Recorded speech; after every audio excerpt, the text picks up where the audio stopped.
Niñas y adolescentes. Esta tarde contamos con la participación del doctor Lenin Ceballos, a quien le agradecemos haber aceptado la invitación de la Escuela de la Función Judicial.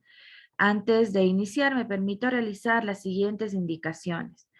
Cada participante debe ingresar a la plataforma Zoom con su nombre y apellido. No usar sobrenombres. Con la finalidad de registrar su asistencia, en la sección del chat se publicará el link de registro al presente despliegue académico. Hacer clic y completar correctamente los datos. Esto lo deberán realizar una sola vez. Es importante mantener encendidas sus cámaras. Los micrófonos se encuentran silenciados para evitar interferencias. Al finalizar la ponencia tendremos rondas de preguntas, para lo cual deberán utilizar la reacción de levantar la mano para habilitar su micrófono. A la ponencia del doctor Lenin Ceballos Martínez. Bienvenido, doctor. Buenas tardes con todos. Antes que nada, agradecer nuevamente a la Escuela Judicial del Consejo de la Judicatura por esta oportunidad que me da de dirigirme a ustedes, a los compañeros jueces judiciales, a los colegas abogados.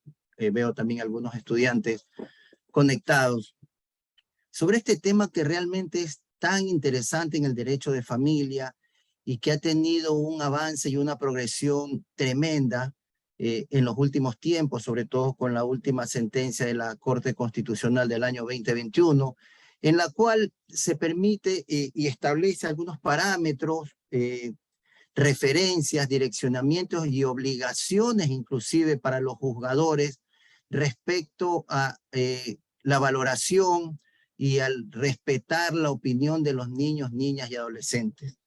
Vamos a ir avanzando primero en lo que es el marco jurídico constitucional, lo que es el derecho nacional, el derecho internacional, que reconoce esto por sobre todo como el derecho del niño, niña y adolescente de ser escuchado en todos los procesos en los cuales esté concerniendo algunas circunstancias que le pueda afectar.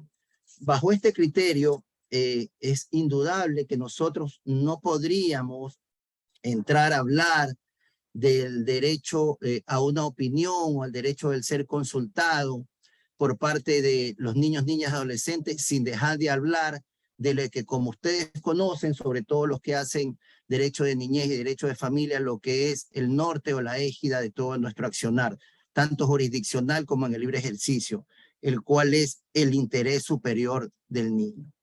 Y nosotros debemos, antes que nada, de entrar a analizar el superior del niño, recoger lo que la misma Convención sobre el Derecho del Niño nos dice respecto al interés superior. Básicamente el interés superior tiene tres fundamentos o tres acápites de derechos del niño. El primero, siempre tienen que recordar el derecho del niño como un derecho. Segundo, como un principio. Y tercero, como una norma de procedimiento. Entonces, el primer concepto que habla de que es un derecho, el interés superior del niño es un derecho que tiene el niño para que en cualquier circunstancia en la cual se estén discutiendo, analizando sobre su situación o algo que vaya a afectar en su vida, en su ambiente o en su entorno, el interés superior es un derecho que él tiene a que se aplique. En segundo lugar, es un principio, como principio que nos obliga a los juzgadores a ponderar sobre otros principios o derechos, es decir, a proponer o propender a que por cualquier otro derecho, inclusive el de los padres, esté el de los niños, niñas y adolescentes.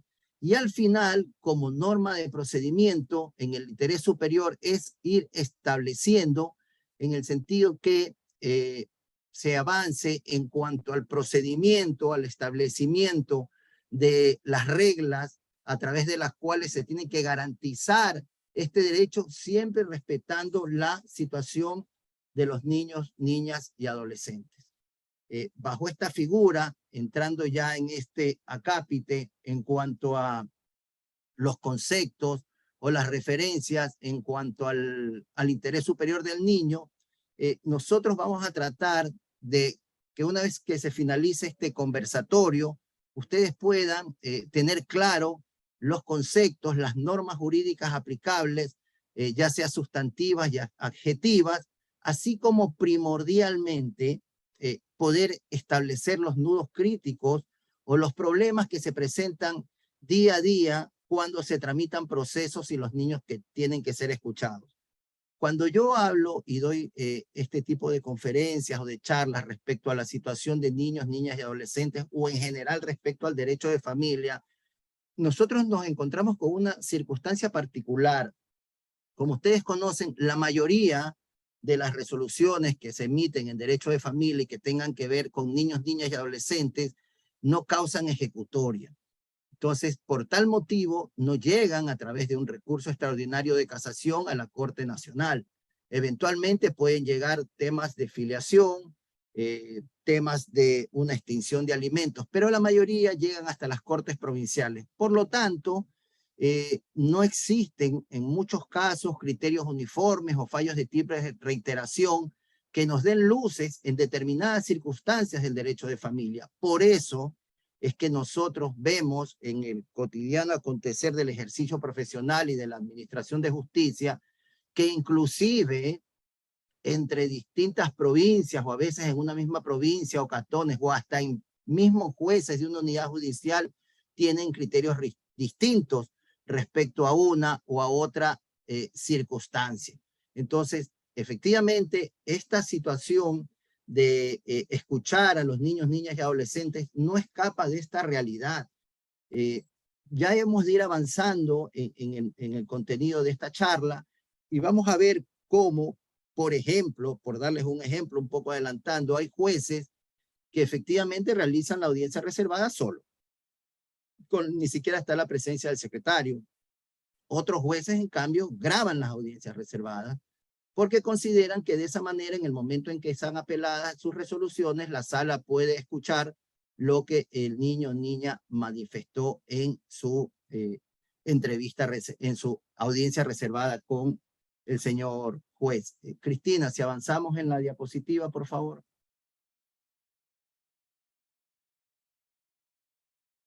Aquí, efectivamente, está, yo les voy a dejar estas diapositivas donde ustedes van a poder encontrar los conceptos básicos de lo que va a ser esta charla.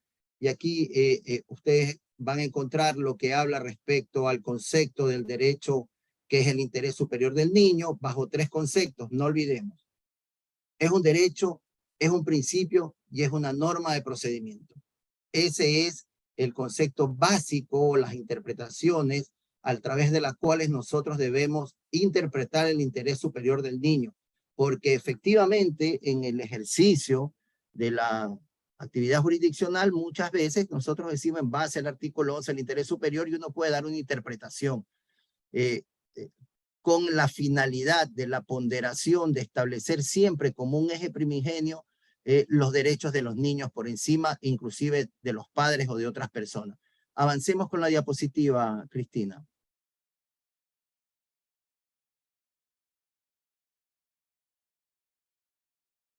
Aquí nuevamente ustedes van a ver, está recogido el concepto del derecho sustantivo, que es lo que establece el interés superior del niño en el Comité de Derechos del Niño, que es lo que habíamos avanzado. Vamos a la siguiente diapositiva para entrar de lleno en lo que es el ámbito supranacional. ¿De dónde nace estos conceptos, estas ideas, esta garantización de derechos de los niños y niñas y adolescentes de que tienen que ser escuchados? La Convención de Derechos del Niño, efectivamente en su artículo 12, dice que es importante que los estados partes garanticen que los niños estén en condiciones de formarse un juicio propio y tienen el derecho de expresar su opinión libremente, ojo, en todos los asuntos que afectan al niño, teniéndose debida en cuenta su opinión en función de la edad y de la madurez. Entonces, en el ámbito supranacional, aquí encontramos el fundamento a través del cual los estados acogen, y como ya veremos más adelante en nuestra propia constitución, acoge este derecho de los niños de en todo lo que tenga que ver con su vida, con sus su futuro y sus derechos tengan que ser escuchados. Específicamente, el artículo 2 dice que del artículo 12 se debe dar, adelantemos la diapositiva, estimada Cristina. En el 2 dice, con tal fin se dará en particular al niño oportunidad de ser escuchado. Y eso es muy importante y yo quiero reafirmarlo. Y habla de todo procedimiento judicial y administrativo, ya sea directamente o por medio de su representante. Esto, más allá de que durante mucho tiempo estuvo en el anterior Código de la Niñez y ahora el Código Orgánico de la Niñez y Adolescencia, ha tomado una importancia preponderante. El hecho de escuchar a los niños y niñas, ¿no? Es prácticamente y de hecho obligatorio, después de la sentencia del año 2021, que en todo proceso de tenencia el juez tiene que escuchar de acuerdo al grado de madurez y de edad a los niños para tener y formarse un criterio. Avancemos, estimada Cristina. En el ámbito local, ya vemos cómo nuestro artículo 45 de la Constitución consagra el derecho de los niños, niñas y adolescentes a ser escuchados. Entonces, habla de que los niños, niñas y adolescentes tienen derecho a la integridad física, psíquica, su identidad, nombre, ciudadanía, salud integral, nutrición. Pero al final establece, y lo he subrayado, porque esta es la base de nuestro ordenamiento jurídico y constitucional, por lo cual los niños tienen derecho a ser escuchados, a ser consultados en los asuntos que le afecten. Entonces, bajo esa circunstancia, nosotros debemos prever que si se trata de un juicio de tenencia, de un juicio de regulación de visitas, patria potestad, inclusive hasta un tema podría ser de autorización de venta de bienes, si es un niño adolescente, más de 12 años, si es un bien que está a nombre de él, inclusive en este tipo de casos, también debería ser escuchado. O si es un tema de una autorización de salida del país con oposición, debería ser escuchado también. Sobre todo si ya es un adolescente que tiene más de 12 años. Entonces hemos ido recapitulando en el sentido de la norma supraconstitucional que establece el derecho de los niños a ser escuchados. Hemos ingresado a lo que es el ordenamiento jurídico ecuatoriano. Encontramos que los niños tienen derecho a ser consultados en todo lo que los afecte, de acuerdo al artículo 45 de la Constitución. Cristina, avanzamos y llegamos a lo que es la normativa específica orgánica que regula todas las actividades o circunstancias a través cual, vez de los derechos y de los procesos, se tiene que regular la situación de los niñas y adolescentes. Y aquí llegamos al artículo 60, que lo establece de manera taxativa del Código Orgánico de la Niñez y Adolescencia, cuando expresa: los niños, niñas y adolescentes tienen derecho a ser consultados en todos los asuntos que les afecten. Esta opinión se tendrá en cuenta en la medida de su edad y madurez. Ningún niño, niña o adolescente podrá ser obligado o presionado de cualquier forma para expresar su opinión. Aquí es un tema también interesante, porque así como efectivamente ya hemos visto que la Constitución y los tratados internacionales y el propio Código de la Niñez establece que los niños tienen el derecho a ser consultados u oídos, también establece algo que es muy importante, que a los niños, cuando ellos manifiestan una posición de no querer expresar su opinión o su criterio, esta tiene que ser respetada. No puede ser obligado un niño que no desea en una audiencia reservada hablar con el señor juez. Esto sin perjuicio de que, de acuerdo a las circunstancias, por ciertas particularidades de los procesos, porque nosotros tenemos que establecer algo. En el derecho de niñez y de familia, la circunstancia de cada familia, de cada ser humano, de cada pareja que se separó o que tiene quebrantado un nexo familiar, es muy particular. Hay casos y casos en materia de niñez y en alguna circunstancia podría ser que el juez pueda buscar el auxilio de una psicóloga o de un perito a través del cual, con una experticia que a veces los jueces, por mucha experiencia que tengamos, no la tenemos, pero sí una persona que esté capacitada, como es un psicólogo o el propio psicólogo de la oficina técnica de la unidad, a efectos de poder llevar una conversación con un niño que se puede encontrar reacio y procurar de alguna manera que no le afecte o que se atente al derecho de que él no quiera opinar, buscar de alguna manera efectivamente lograr su opinión. Entonces, eso es un tema que vamos a ver más adelante porque, como les decía, no existe un parámetro determinado respecto a la realización de las audiencias. En cuanto a muchos jueces la hacen solo ellos, otros jueces la hacen en compañía de su secretaria, otros jueces lo hacen con psicólogo. Como les decía, hay jueces que las graban, otros jueces que no las graban. Entonces, esos son nudos críticos que a priori, más allá de lo que yo pueda expresar, que algunos pueden concordar, otros pueden disentir, lo importante es, y es la intencionalidad del Consejo de la Judicatura tras eso esquela judicial, ir analizando todos estos tipos de nudos críticos, como se los ha llamado, a efectos de encontrar directrices o parámetros que hagan uniforme esta actividad procesal como es la audiencia reservada, pero siempre garantizando de acuerdo a las normas constitucionales y los derechos que tienen los niños de ser escuchados. La audiencia reservada representa, siguiendo en el Código de la Niñez, el ejercicio del derecho del niño a ser escuchado, lo que se traduce en la observancia del interés superior. Como hemos visto, en el momento en que nosotros respetamos este derecho del niño, de la niña o del adolescente, de ser oído o de ser, o de que se le permita dar su opinión, nosotros estamos plasmando la realidad del interés superior, es decir, garantizando la libertad que él tiene de poder expresar lo que él quiere. Más allá de que al juez le toque valorar la circunstancia a través del cual el niño o la niña manifiesta algo que puede ser provechoso para él o quizás no lo sea.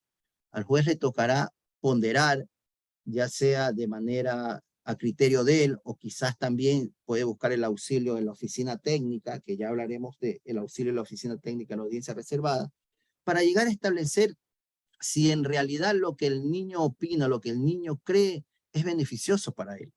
Porque nosotros, está bien, podemos decir, hay que darle el derecho al niño, a la niña, que exprese lo que quiere, lo que desea, pero muchas veces, bajo distintas circunstancias o particularidades, quizás lo que el niño quiera o lo que el niño pretenda respecto a una situación en cuanto a sus padres no sea lo más beneficioso, ¿no? Por eso yo le decía que hay casos y casos. A veces en los juicios de tenencia, muchas veces, y sin querer estereotipar, hablo en general, las madres de lunes a viernes tienen a sus hijos y durante el de lunes a viernes son las que se encargan. También podría ser un padre que tenga la tenencia, ¿no? De hacer los deberes, de darle de comer, que se acueste temprano, que se lave los dientes. Y en cambio, los fines de semana, si el de visitas las tiene el padre o las tiene la madre, prácticamente el niño no es que hace tareas, el padre o la madre lo lleva al cine, lo lleva a pasear, o sea, es un día como que más libertad y el niño se siente mucho más libre. Y por eso podría que eventualmente si a un niño que está en disputa la tenencia le preguntan con quién quiere quedarse, podría decir con el que pasa los fines de semana, porque claro, el fin de semana es más light, por decirlo de alguna manera. Entonces, todo eso tiene que el juez ponderar en la audiencia reservada que haga y seguramente con el apoyo del informe de una oficina técnica que, como ustedes saben, al menos en temas de tenencia, regulación de visitas, deben y de hecho son condición sine qua non respecto a esta circunstancia. Vemos ahí ese artículo 291 que está casi a la mitad del Código de la Niñez, cuando habla de los procedimientos, normas especiales para la tenencia, que apenas son 2 o 3 artículos. Pero aquí un artículo que es muy importante, el 291, que este sí me lo voy a permitir leer, porque tiene una connotación que ya vamos a analizar. Dice, no está en la parte de cuando el Código de la Niñez habla de la patria potestad, de la tenencia, de la pérdida y la suspensión de la patria potestad. Está mucho más adelante, como una norma así media aislada. Hay 2 artículos. Son normas especiales para el juicio de tenencia. El 290 dice seguimiento de la tenencia. En la resolución sobre la tenencia, el juez dispondrá que la oficina técnica haga un seguimiento periódico de la tenencia e informe sus resultados. Perfecto. Eso es algo de cajón en todas las resoluciones de tenencia, que se disponga que la oficina técnica haga una valoración mensual, bimensual, trimestral, respecto de cómo se va dando y cómo se va cumpliendo y si ha beneficiado una resolución de tenencia para un niño, una niña o un adolescente. Pero ya hablando de lo que es la opinión del niño, niña o adolescente en un juicio de tenencia, voy a leer el 291, que dice, el auto que resuelve sobre la tenencia debe considerar obligatoriamente la posición del niño, niña o adolescente durante la audiencia, cuidando de no revelar lo que declaró en ejercicio de su derecho a ser oído. Miren qué fantástico. Debe considerar obligatoriamente la posición del niño, niña o adolescente durante la audiencia, la reservada, ¿no? Cuidando de no revelar lo que declaró en el ejercicio de su derecho a ser oído.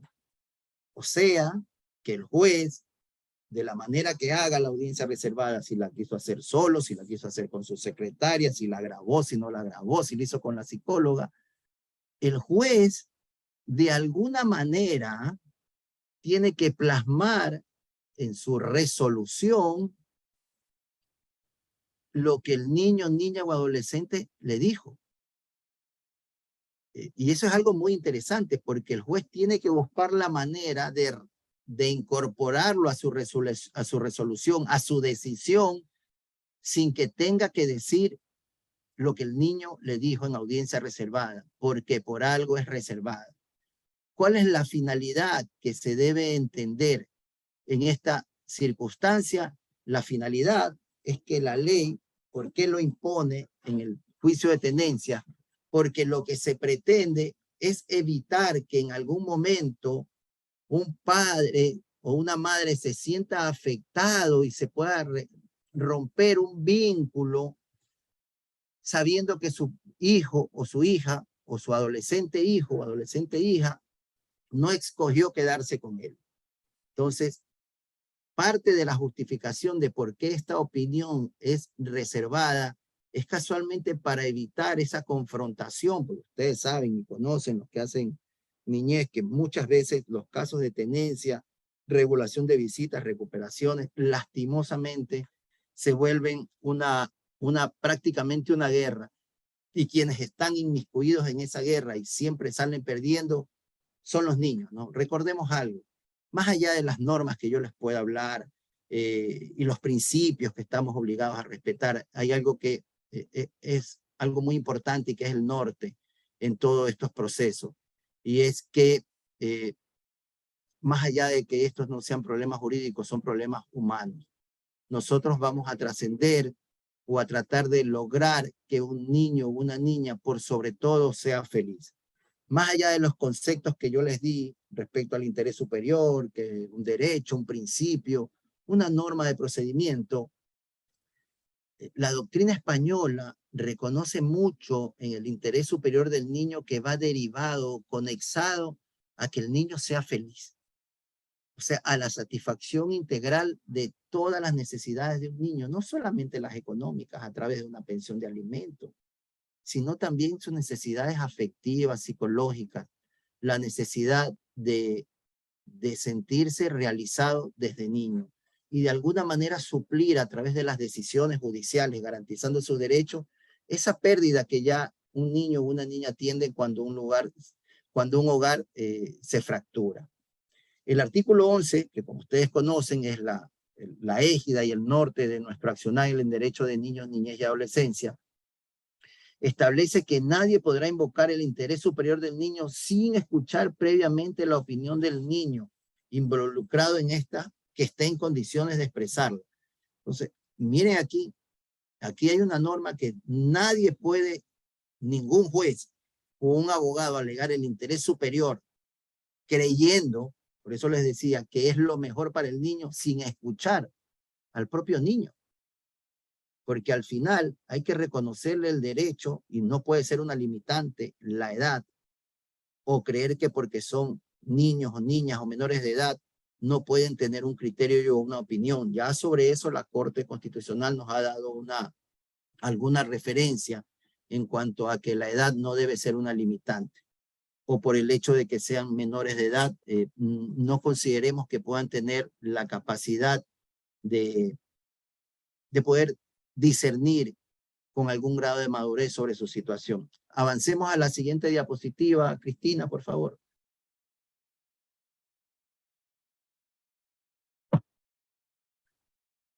No, la anterior, esa. Vamos al inciso final del artículo 106 del CONA.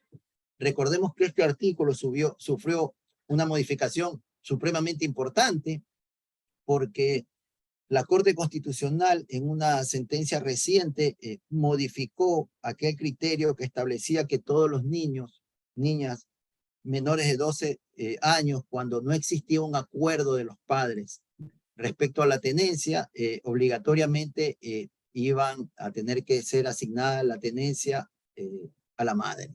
Entonces, esto se modificó y establece una responsabilidad aún mayor porque ahora el juez está en obligación de entrar a valorar tanto si el padre o de la madre tiene las condiciones suficientes, ya que no existe esa preferencia, por decirlo de alguna manera, que existía antes de que todos los niños menores de 12 años, si es que no había un acuerdo de los padres, tenían que ser encargada su tenencia a la madre.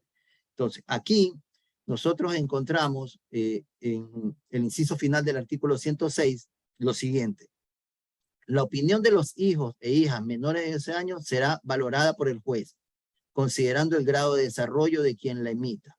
Entonces, aquí vemos que el juez está plenamente, ni siquiera facultado. En los juicios de tenencia tiene que escuchar obligatoriamente a los niños. Más adelante vamos a ver el análisis puntual que yo me he permitido hacer respecto de la sentencia de la Corte Constitucional que habla en cuanto a la obligatoriedad y al derecho que tienen los niños de ser escuchados, en el sentido de que es obligación de los jueces en los procesos de tenencia escucharlo. Pero aquí entra el otro punto, que el juez tiene que entrar a valorar cuando son niños de menores de 12 años, y al final, aunque sean mayores de 12 años, porque el hecho de que tengan 14, 15 años, sea un adolescente, tampoco podemos considerar que tengan un nivel de madurez 100% seguro respecto a lo que es lo mejor para ellos. Pero en todo caso, el juez deberá entrevistar y valorar efectivamente la opinión del niño en cuanto a con quién se queda, si con el padre o con la madre. Y lo otro es que aquí la ley le otorga un valor tan preponderante y tan decidor, por decirlo de alguna manera, a la opinión de los niños, perdón, de los adolescentes en los juicios de tenencia, que miren lo que dice: la de los adolescentes será obligatoria para el juez, al menos que sea manifiestamente perjudicial para su desarrollo integral. Mire qué interesante, aquí prácticamente quien decide, y lo he leído, dice, la de los adolescentes será obligatoria para el juez. Entonces, el juez se reúne en una audiencia reservada con los adolescentes, y los adolescentes, 13, 14, 15 años, manifiestan que es su decisión irse a vivir con el padre. El juez tiene que respetar esa decisión, pero siempre y cuando, porque esto no es necesariamente que el juez tenga que acatarlo 100%, se demuestre que efectivamente esta decisión o esta opinión del niño no sea perjudicial para su desarrollo.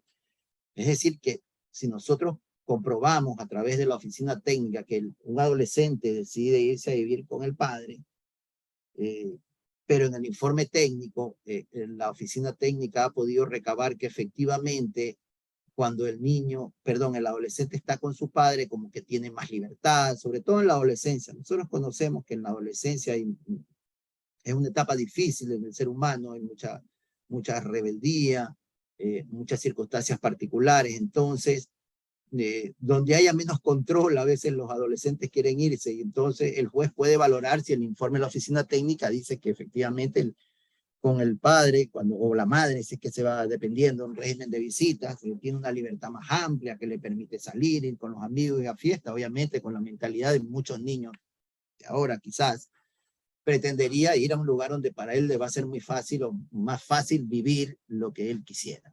Entonces el juez tiene que valorar, porque al final, si bien es importante y decidor la opinión de los niños, no olvidemos que, como yo siempre digo, la oficina técnica son los ojos y los oídos del juez. Lo que nosotros como jueces no podemos ver en el proceso, en las hojas, quien va y hace una investigación in situ en la casa, en el colegio, en el entorno y entrevista muchas veces a todo un núcleo familiar, es la oficina técnica. Entonces hay que siempre tener en cuenta algo, pero yo efectivamente les estoy hablando, ¿no? Y estoy ponderando y garantizando el derecho de los niños y de los adolescentes de ser oídos, perfecto, pero siempre que esa decisión no afecte en su desarrollo integral. Por eso está en un proceso dentro del cual tiene que valorarse el informe de la oficina técnica como lo que es, particularmente mi criterio, ya lo he dicho en otras charlas, para mí, porque lo da el Código de la Niñez, el informe de la oficina técnica es un informe pericial y tiene que ser valorado por el juez en beneficio de que en realidad la decisión de un adolescente de irse con un padre o con la madre no le afecte en su desarrollo. Cristina, avanzamos.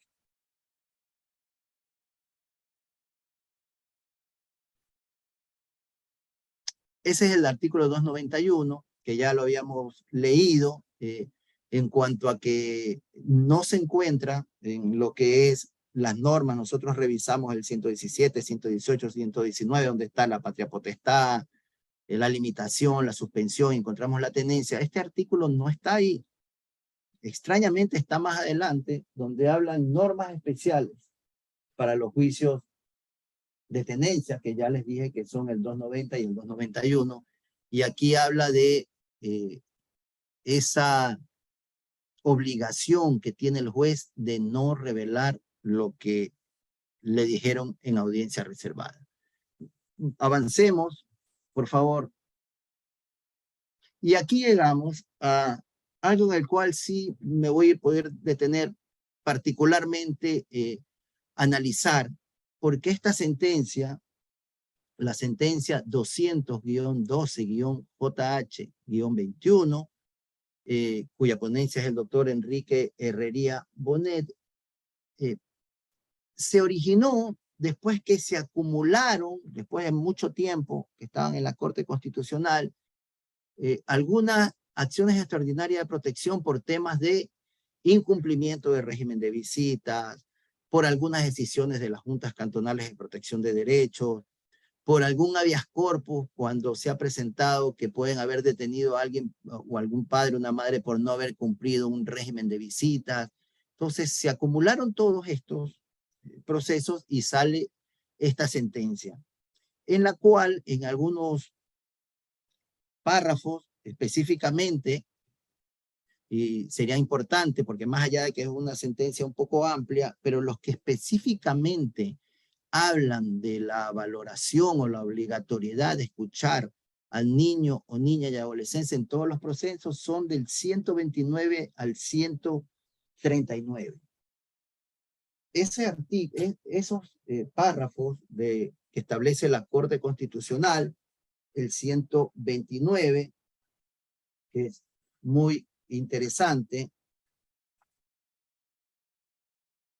en el acápite 5.1 y punto 2, el párrafo 129 expresa, y me voy a detener particularmente en esta sentencia porque es lo que marca sobre todo un comienzo, porque inclusive posterior a esto salió ya una directriz del Consejo de la Judicatura respecto a las audiencias reservadas.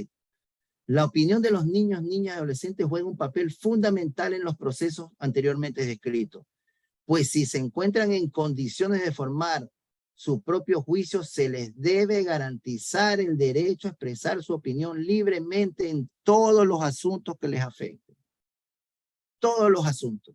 Y aquí viene el verbo rector del párrafo 129. Yo le he hablado verbo rector y son la edad y madurez. El juez tiene que considerar la edad y el nivel de madurez del niño, niña y adolescente que le está dando su opinión. ¿Cómo hace esto el juez? Lo puede hacer por sí, si está dentro de las condiciones o él se cree facultado de poderlo hacerlo, pero también lo puede hacer a través de personal técnico especializado, dice la Corte Constitucional, por medio de métodos para evitar la revictimización y tomando en cuenta el contexto en que se encuentra y se han desenvuelto. Entonces aquí vemos ya varios parámetros que establece la Corte Constitucional.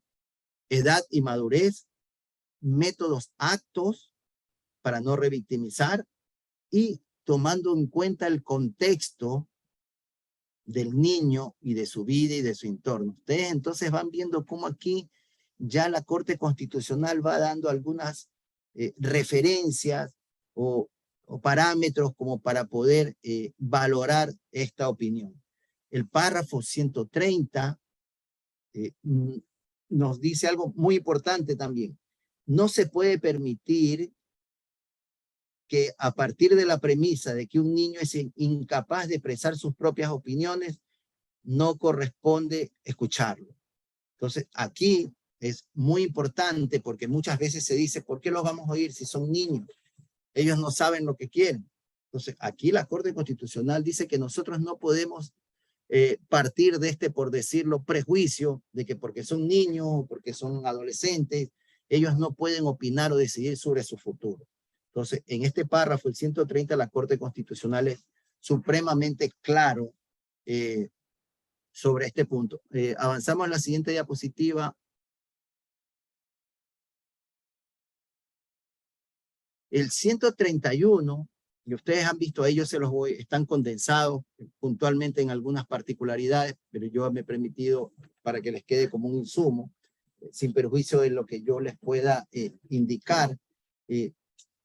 El 131, la trascendencia de este párrafo es que en una frase dice algo que es muy importante. Dice, en este sentido establecen que se debe garantizar la oportunidad de ser escuchado. Y aquí viene lo que yo llamo el verbo rector. En todo procedimiento judicial o administrativo. Y aquí empieza ya a puntualizar ciertas cosas, dice, incluyendo escenarios de separación de los padres en donde se decida sobre su cuidado, o sea, tenencia, ya sea directamente o por medio de un representante de un organismo. Entonces, aquí ya la Corte Constitucional va abriendo este abanico y le dice, ojo, en todo procedimiento, sea judicial o administrativo, donde estén inmiscuidos derechos de un niño, niña, adolescente, tienen que oírlo. ¿Sí? Y más aún en esos escenarios donde los padres están separados y se está discutiendo con quién se queda. Aquí ya hay una puntualización de la Corte Constitucional donde determina que deben ser oídos en los juicios de tenencia, obligatoriamente los hijos de esos padres que están separados. En el 132, es un párrafo que ratifica y amplía y habla. Les recuerdo que esta sentencia de la Corte Constitucional deviene de una acumulación de varios procesos, entre esos incumplimiento de visita, un tema de un habeas corpus por un incumplimiento de visitas, por recuperación, y se fueron acumulando. Por eso en cada párrafo la CC va puntualizando, sin el temor de ahondar, pero más bien de dejar claro el tema. El 132 dice, a su vez, se debe tomar en cuenta su opinión en decisiones relativas a la tenencia y guarda. Lo dijo antes y lo está rectificando. Pero además, así como aquellas tendientes a fijar un régimen de visita en favor de los padres o de la familia. Entonces aquí amplía el criterio, más allá que está diciendo que en todo proceso tengo que escucharlo, pero nos dice que en la tenencia es obligatorio y más allá lo ratifica y dice tenencia y guardia y lo amplía, inclusive cuando sea el de fijar régimen de visitas, ya sea para los padres o para los familiares. Recordemos que el régimen de visita no es exclusivo para los familiares, también puede ser para los parientes e inclusive para personas que no sean parientes, pero que por alguna circunstancia de afectividad tengan alguna relación muy cercana con un niño, con una niña o un adolescente. El 133, este párrafo, establece, de acuerdo a la legislación ecuatoriana, la autoridad judicial debe escuchar al niño o niña que se encuentre en condiciones para expresar su opinión, previo a confiar la tenencia. Y vuelve al tema de la tenencia. Lo ratifica. Mire, ya tenemos 3 párrafos donde dice que el niño en un juicio de tenencia tiene que ser escuchado, pero el que se encuentre en condiciones. O sea, el juez tiene que valorar que, ya sabemos, la edad y la madurez. Entonces, previo a confiar la tenencia, dice la Corte Constitucional, tiene que ser escuchada la opinión del niño que esté en condiciones. El 134, que ya no hace referencia a un artículo del Código de la Niñez, que es el 106, dice, la opinión de los niños y niñas de 12 años será valorada por el juez considerando su grado de desarrollo. Lo que veíamos antes, menos de 12 años, lo ratifica la Corte Constitucional, el juez tiene que valorar su grado de desarrollo. Es decir, ya sabemos, no olvidar, edad y madurez. Mientras que la opinión de los adolescentes será obligatoria para los jugadores a menos que la emisión de su opinión sea manifiestamente perjudicial. Lo que habíamos analizado anteriormente. O sea, es obligatorio para el juez si un adolescente quiere irse con el padre o con la madre, siempre y cuando esto no sea perjudicial para su entorno. El 135, que ya aquí nos habla la Corte Constitucional, y cuando lean la sentencia van a ver que dice respecto a la madurez, y a la madurez le pone comillas, o el grado de desarrollo del hijo o la hija, comillas, porque al final, si ustedes se ponen a pensar, queda a la valoración del juez, de acuerdo con el soporte de la oficina técnica, valorar, bueno, es parte del ejercicio jurisdiccional, ¿no? Valorar qué grado de madurez puede tener un niño de 7, 8 años, o quizás hasta un niño de 14, respecto a poder decidir. Entonces, más allá, la Corte Constitucional no solo habla de madurez, en el mismo párrafo, en la misma línea dice, o del grado de desarrollo. Entonces, hace referencia a la Corte Constitucional, a la Convención sobre los Derechos del Niño, y dice que el comité en el artículo 12 no impone ningún límite de edad al derecho del niño o de la niña a expresar su opinión. No impone ningún límite de edad al derecho del niño o niña a expresar la opinión. O sea que al final será criterio del juez decidir si escucha o no a un niño pequeño, y tendrá que valorarlo, quizás no solamente él, ¿no? Probablemente si es un niño muy pequeño y él considera que por alguna circunstancia él creería que debe ser escuchado, seguramente lo más lógico es que solicite el apoyo de una persona calificada, un psicólogo, a efectos de poder de alguna manera obtener lo que se pretende respecto a una opinión o alguna circunstancia particular de un niño o niña que esté sometido a una resolución de un juez. El artículo 136 ya nos empieza a hablar de no solo la opinión. Gracias, Cristina. Me había olvidado decirle que avancemos. Aquí ya no solamente habla la Corte Constitucional del hecho de respetar la opinión, que hay que oírlo, sino que habla de los mecanismos, como nosotros debemos que llevar efecto esta escucha, esta conversación con los niños, niñas y adolescentes. Y en el 136, a grosso modo, habla de 2 cosas. Informar al niño, niña y adolescente respecto a lo que va a hacer. O sea, no venir y sentar al niño, a la niña, al adolescente y decirle, preguntarle directamente, sino tiene derecho a estar informado, decirle, usted sabe, tú sabes por qué estás aquí. Informarle, estamos por un proceso en el cual tus padres, obviamente de la mejor manera, ¿no? Que eso ya vamos a ver, no solamente es el ambiente, sino el lenguaje apropiado que los jueces debemos tener para conversar. Obviamente no vamos a poder tener la misma conversación en una audiencia reservada con un adolescente de 16 años, con un niño de 7, 8 años. Pero en todo caso, aquí ya la Corte Constitucional habla de dos circunstancias.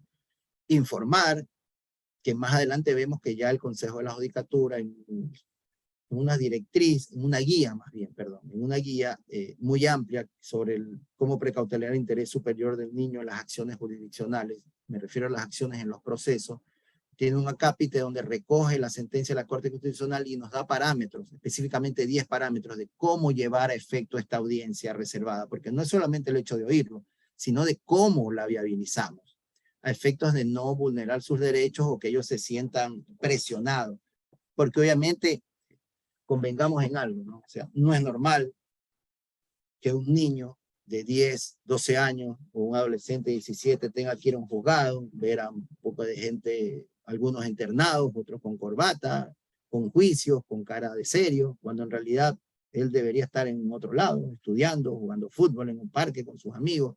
Entonces no es un tema sencillo el tema de una audiencia, más aún para niños de 7, 8, 9 años.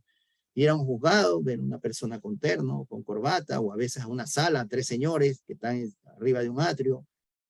Obviamente no es sencillo. Si a veces pensemos que hasta para los adultos a veces es un tema complicado pensar ir al juzgado. Entonces, peor para los niños, ¿no? Entonces ellos ya hablan de primero informar y segundo en un ambiente adecuado, ¿no?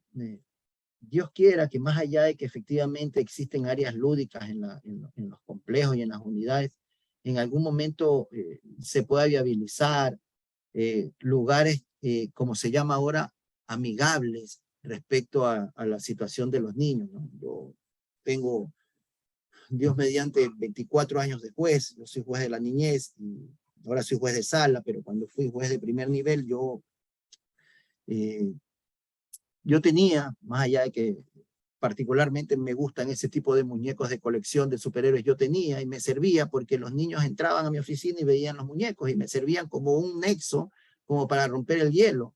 Ellos veían los muñecos y ¿quieres cogerlo? Cógelo. Y ahí como que los niños, decirlo en buen romance, bajaban la guardia y tenían una posición un poco más afectiva, o sea, no veían tan lejano al señor juez, por mucho que tenga corbata y terno.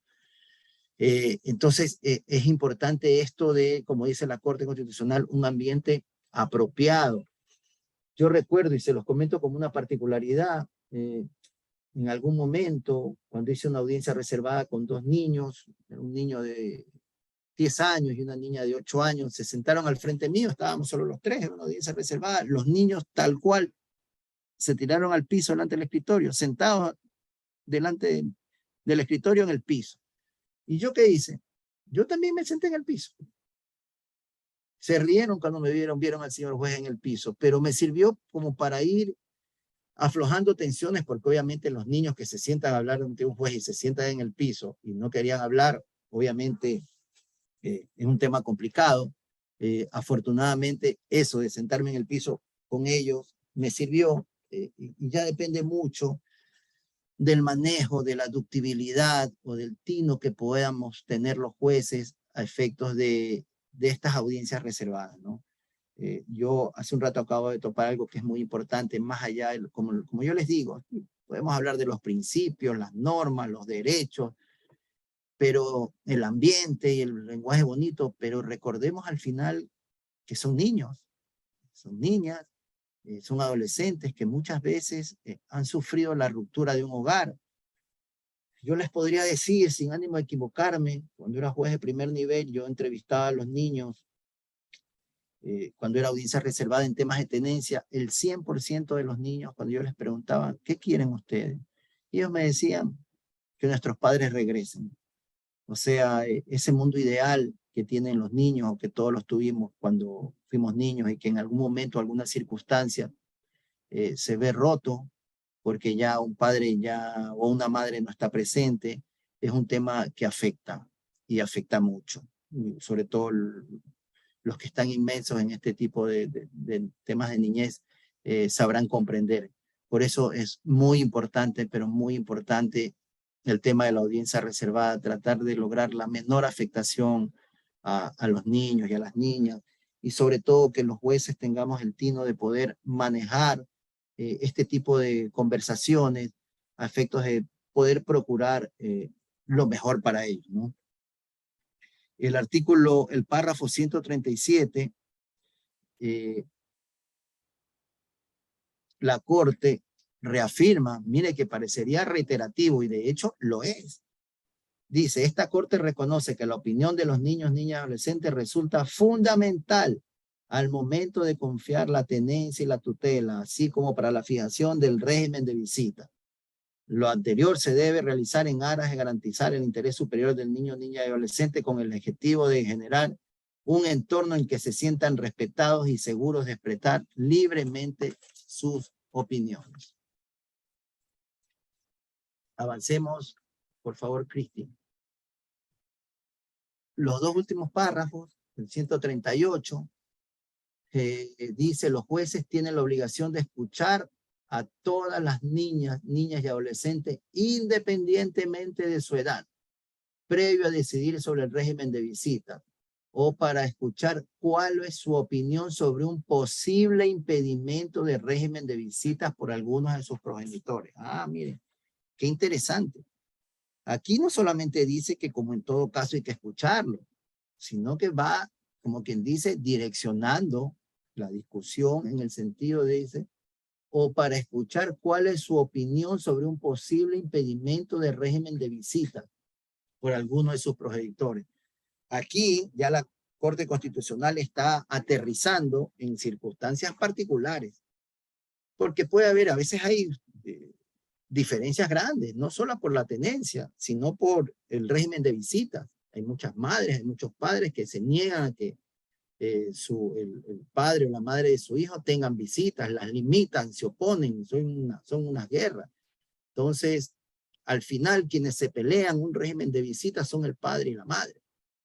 Y en medio está un niño, que lo que hace es ver cómo va el padre o la madre el fin de semana y la madre o el padre no la da y se gritan, o va la policía, o resulta que tienen que llevarlo a la DINAPEN, o sea, una tragedia griega. Y en medio el niño mirando a un lado a otro.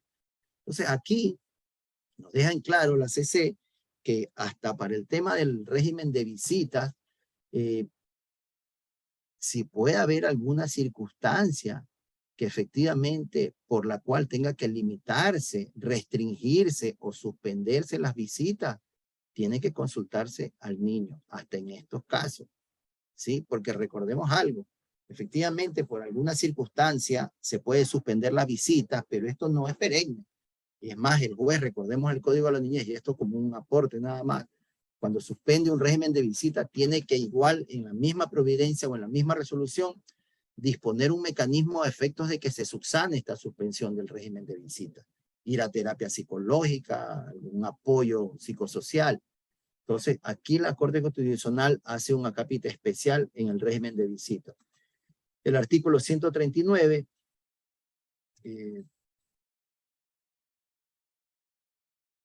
nos habla del límite de la edad y dice que esta no puede ser un limitante. Y concluye, aquí termina el análisis de la Corte Constitucional dentro de esta sentencia respecto a que hay que oír a los niños, niñas y adolescentes. Dice, en consecuencia, se insta a las autoridades judiciales y administrativas a considerar la opinión de los niños, niñas y adolescentes en todo momento, sin imponer un límite de edad o valorar cuestiones que restrinjan este derecho fundamental de la niñez.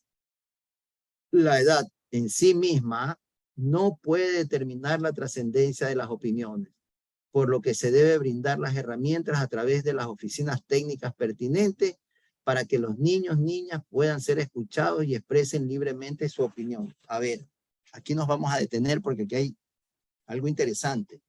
Aquí la Corte Constitucional ya nos habla de las oficinas técnicas. ¿Y bajo qué circunstancias? Hace referencia a la edad. Dice, en todo momento tienen que ser escuchados los niños, niñas y adolescentes, sin imponer un límite de edad. Obviamente el límite para abajo, porque en teoría si tengo un adolescente de 16, 17 años, obvio que lo voy a escuchar, pero es un límite para abajo. Entonces dice, o valorar cuestiones que restringan su derecho. La edad en sí misma no puede determinar la trascendencia de sus opiniones, por lo que se deben brindar las herramientas Ojo, entonces podría ser el caso de que tenemos niños muy chicos, de 3, 4 años, que decir, entrevistarlo es muy pequeño. Pero aquí, ¿qué habla la Corte Constitucional? Dice, por lo que se deben brindar las herramientas a través de las oficinas técnicas pertinentes para que los niños puedan ser escuchados. ¿Eso qué implica? Que posiblemente o previamente o en la misma audiencia yo pida el auxilio de la oficina técnica a través de su psicóloga para poder entrevistar a un niño o a una niña de corta edad. La psicóloga, obviamente, especializada, va a tener mecanismos, métodos a través de los cuales ella sí pueda, o él, si es psicólogo, manejar un nivel de conversación con un niño de esa edad, de acuerdo a lo que ella, obviamente, capacitada, ¿no? Los peritos, las psicólogas tienen han sido preparadas, a diferencia de los jueces, en el sentido de poder preparar a un niño para una audiencia reservada con el juez o extraer u obtener alguna información respecto a lo que el niño cree, sin perjuicio de que ese informe o esa información, valga la redundancia, sea puesta en conocimiento del juez y el juez solicite al momento de hacer la audiencia reservada, por decir, con un niño de 4 años, por ponerse un ejemplo, que ha sido en teoría o supuestamente maltratado, y el juez considere que sí es importante escuchar la versión del niño. Entonces podría buscar el auxilio de la psicóloga de la oficina técnica a efectos de poder desentrañar, pero a través de las herramientas. Cuando la Corte Constitucional habla de las herramientas, obvio, se refiere a los mecanismos de las cuales los psicólogos están plenamente en conocimiento para lograr este objetivo.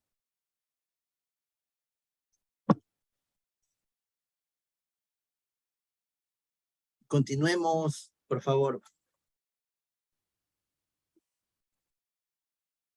Siendo así,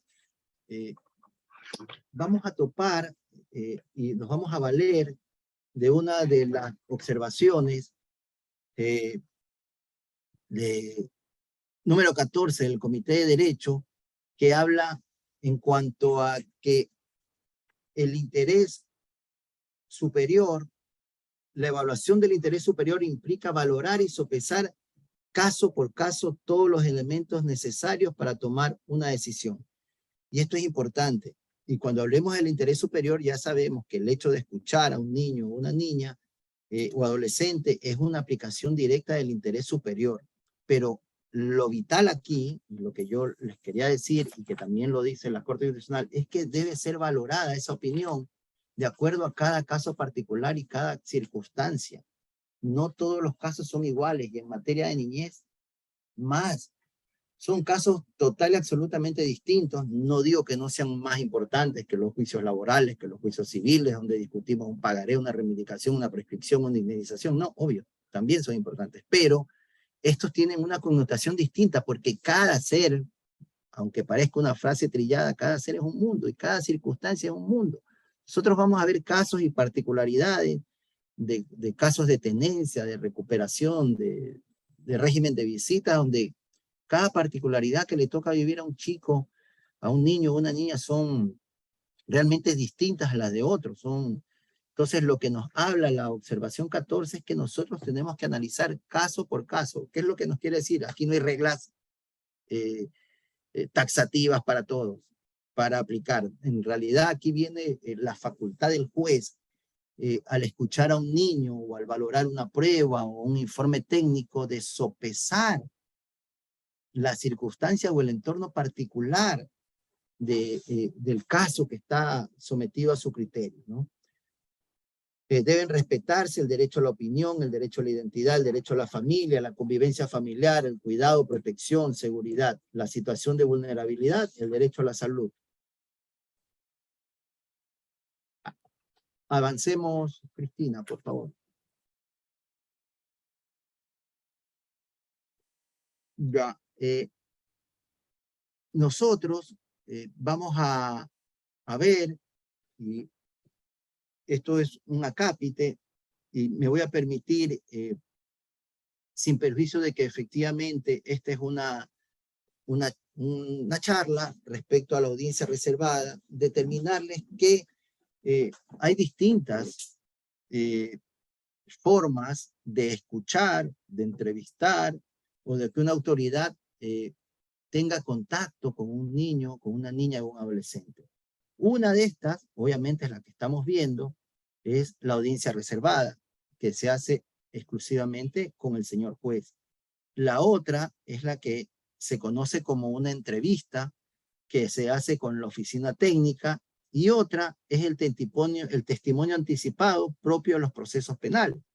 Entonces nosotros vemos que la audiencia reservada básicamente puede ser en temas ordinarios de niñez, como son divorcios, alimentos, régimen de visitas, tenencias, patria potestad, recuperación, algunos temas, autorización de salida con oposición, ahí es la audiencia reservada. Y la entrevista, que es esta circunstancia particular que la vamos a analizar más adelante, en la cual no olvidemos que las oficinas técnicas, a través de sus funcionarios, que son 3, psicólogo, médico y trabajadora social, también tienen contacto con los niños, niñas y adolescentes que están inmersos en un proceso. Ellos se entrevistan con los niños, niñas y adolescentes. Entonces, ellos tienen otra categoría, obviamente, en estas entrevistas. Ellos convocan a los niños, a los padres, a hacer un estudio y entrevistan a los niños. Ellos lo hacen en distintas materias. Ellos también lo hacen en tenencia, patria potestad, recuperación. Lo pueden hacer también en temas de delitos sexuales o también en temas adolescentes infractores, porque inclusive una de las condiciones para emitir la resolución es que exista un informe de la oficina técnica respecto a la persona al adolescente infractor. Y en todo caso, lo que quería hacerles es este parangón en cuanto a que efectivamente existe lo que es la audiencia reservada, la entrevista y el testimonio anticipado. Algunos, no todos, conocen que efectivamente el Consejo de la Judicatura ha creado una guía que se conoce Guía para la Evaluación y Determinación del Interés Superior del Niño en los Procesos Judiciales. Es una guía bastante amplia, ustedes la pueden descargar de la página del Consejo, son más de 120 páginas, pero yo he tratado de extrapolar a esta charla lo que se refiere a los parámetros mínimos que el Consejo considera que los funcionarios judiciales, en este caso los jueces o todos los que estén en el tema de las audiencias reservadas, nos dan. Es decir, nos dan parámetros, cómo debemos hacer las audiencias reservadas. Son 10 parámetros. Bajo esta circunstancia, la primera que nos dicen que la escucha debe ser objetiva, imparcial y especializada. Es decir, el juez, más allá de que las dos primeras que ustedes ven ahí, características, objetividad e imparcialidad, son características primigenias de todos los jueces, no solamente de los jueces de niñez, tiene que ser objetivo, o sea, sin sesgo alguno, sin ningún riesgo de parcialidad, y algo que es muy importante y no lo olvidemos y lo quiero remarcar, la especialidad. O sea, realmente una de las garantías del interés superior es que los temas de los niños, niñas y adolescentes tienen que ser tratados por jueces especializados, ¿no? Jueces que estén realmente que sea la especialidad de ellos, la niñez y adolescencia. Entonces, eso es una garantía porque el juez que está especializado en el manejo de estos temas, obviamente ya sabe, tiene una experiencia, tiene una experticia, tiene una capacidad, al menos formal, respecto al manejo de este tipo de entrevistas o de conversaciones, que obviamente no crean que es fácil. Nosotros, los jueces, entrevistamos, pero no creas que es sencillo a veces sentarse. Yo soy juez de sala particularmente, somos 3 jueces, con un niño de 7, 8, 9 años, ¿no? Obviamente va a haber un hielo que nosotros debemos tener, ese tino de poderlo romper, el hielo sin que cause afectación, a efectos de poder obtener lo que es mejor para él, una opinión sincera. ¿Qué más dice el Consejo de la Judicatura en esta guía? Ellos dicen que es importante que todos los niños tengan derecho a expresar su opinión en las decisiones que le atañen, sin importar su edad, por lo que debe establecerse y adaptarse los procesos de escucha conforme a la edad. Entonces, aquí vamos a ir analizando, porque ya aquí se habla no del derecho que tienen de ser oídos, sino cómo vamos a plasmar los jueces o el entorno de los funcionarios judiciales esta escucha, para hacer una escucha que realmente no afecte.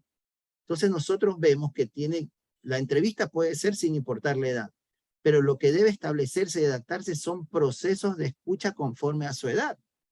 Interesante, porque obviamente si me voy a reunir a escuchar en un juicio de tenencia con un adolescente, un chico de 16, 17 años, obviamente creo que va a ser un entorno un poco, quizás un poco más formal, tomando en cuenta la edad ya con una persona, ¿no? Ya casi un adulto, poder conversar muy objetivamente. Hay muchos adolescentes que son muy claros, no digo radicales porque podría ser mala la expresión, pero muy convencidos de lo que quieren, pero es distinto reunirse con un niño de 9, 10 años, ¿no? Entonces, debe hacerse o implementarse un proceso de escucha de acuerdo a la edad, haciendo diferenciación. No es lo mismo que yo me sienta a conversar, lo que les quiero decir, con un chico de 16 años, a que me siente a conversar con un niño de 10. Entonces, eso es lo que debe precautelarse. Seguimos más adelante la diapositiva, por favor. Rich. Esto es algo muy importante, que creo yo que quizás antes no se hacía.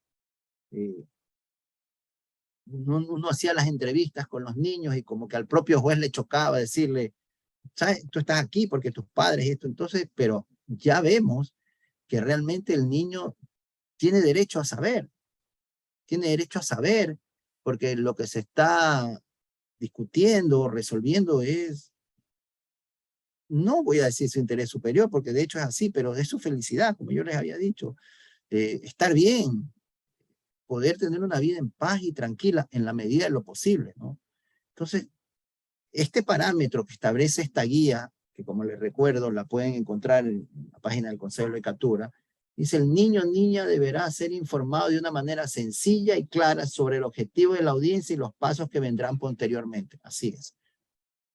Hay que explicarles, preguntarles, ¿sabes por qué estás aquí? Sí, estás aquí porque tu papito, tu mamita tienen una diferencia, los dos te aman, pero no puedes vivir con los dos, tienes que vivir con uno, y queríamos saber qué es lo que tú crees dentro de la medida de lo posible. Entonces, a través de un lenguaje sencillo y claro hay que informarle a él.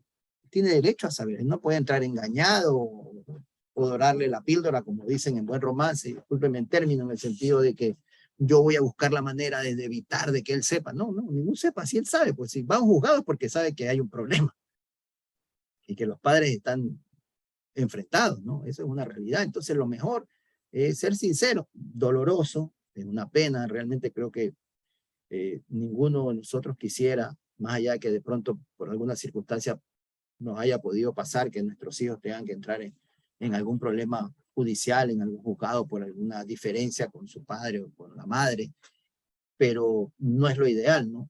Pero tienen derecho a saber lo que está pasando y por qué van ante un juez que es quien va a decidir, y explicarle, ¿no? Que quien va a decidir no son el padre y la madre, sino que bajo estas circunstancias que los padres no se ponen de acuerdo, el que le toca decidir es al juez. Acertará, no acertará, nos equivocaremos, aceptaremos, eso es otra cosa, pero nos toca decidir, pero siempre respetando el derecho de oírlos a los niños. Y no solamente esto, esta guía nos informa que no solamente debemos decirle para qué están ahí, sino qué va a pasar después. O sea, decirle, estamos aquí porque vamos a decidir sobre tu futuro. Si te quedas viviendo con tu mamá o con tu papá y vas a tener visitas con tu papá o con tu mamá, Entonces, hay que informarle, ¿no? Nosotros vamos a resolver sobre tu futuro, sobre tu vida.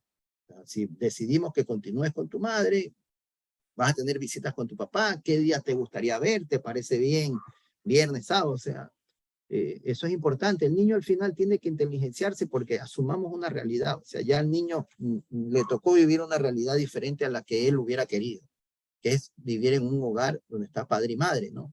Y toca asumir, ¿no? Ya los chicos realmente ahora en esta etapa, más allá de algunas circunstancias donde sí los padres se han enfrentado y hay unas guerras terribles, los chicos son muy maleables, por decirlo en esa manera, y sobrellevan mejor ahora, creería yo, que este tipo de, cuando hay separaciones de los padres.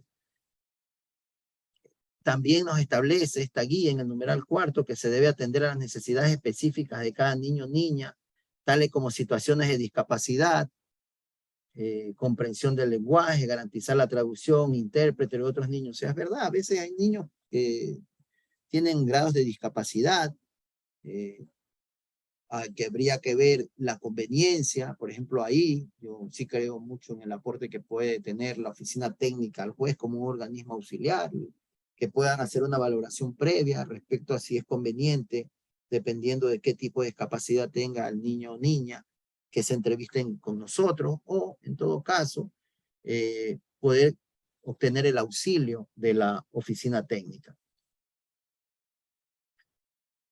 El numeral 5 es un tema muy interesante porque dicen que la gente en los juzgados vive o vivimos estresados por la cantidad de problemas que tenemos que resolver en todo caso, y esto es algo muy importante, porque yo les decía, ¿sí? Imagínense un niño de 7, 8 años, lo convocan a una audiencia a las 11 de la mañana, cuando el niño tendría que estar en su escuela, escuchando clases, jugando en el recreo con sus amiguitos, y no, lo llevan una parte que él estará diciendo al oído, tratando de meterle idea, digo yo, y la otra parte que lo mira de lejos. O sea, ese niño, imagínense cómo se puede sentir, ¿no? O sea, aquí mi mamá o mi papá me dice algo al oído, al otro lado está mi papá o mi mamá, que no lo veo hace meses y que se miran con mi madre con cara de odio. Entonces, o sea, a eso, a entrar, a ver unas personas que no conozco, que están internados o con cara serio, o sea, nosotros también tenemos que ponernos en esta circunstancia de que hay que buscar lo que dice aquí esta referencia de la guía del consejo que dice las y los servidores judiciales abordarán al niño o niña de manera amigable, sin usar palabras técnicas y asegurándose de que el niño comprenda sus cuestionamientos. Es verdad, o sea, yo tengo que ingeniármela o tenemos los jueces que ingeniármelas a efectos de buscar un lenguaje muy sociable con ellos, muy amigable. Recordar que le estoy hablando a un niño y que voy a tratar de obtener de un niño alguna opinión o una realidad sobre un hecho que para muchas veces para ellos resulta terrible, como es la separación de sus padres, ¿no? Y eso les ha conllevado eh, algunos problemas y afectaciones que realmente pueden hacerles daño. Continuemos, por favor, Cristo. Acá, miren esta referencia, qué interesante. Dice, se debe permitir la narrativa libre por parte del niño sin límites. Totalmente de acuerdo.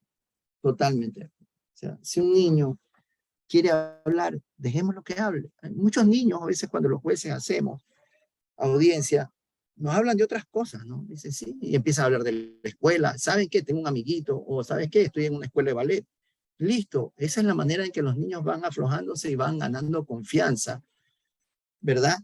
Y uno de pronto les dice, ah, mira, yo también tengo una hija, también estudia ballet, entonces como para ganar confianza, porque al final lo que los jueces deciden, que es un tema tan delicado, son problemas humanos.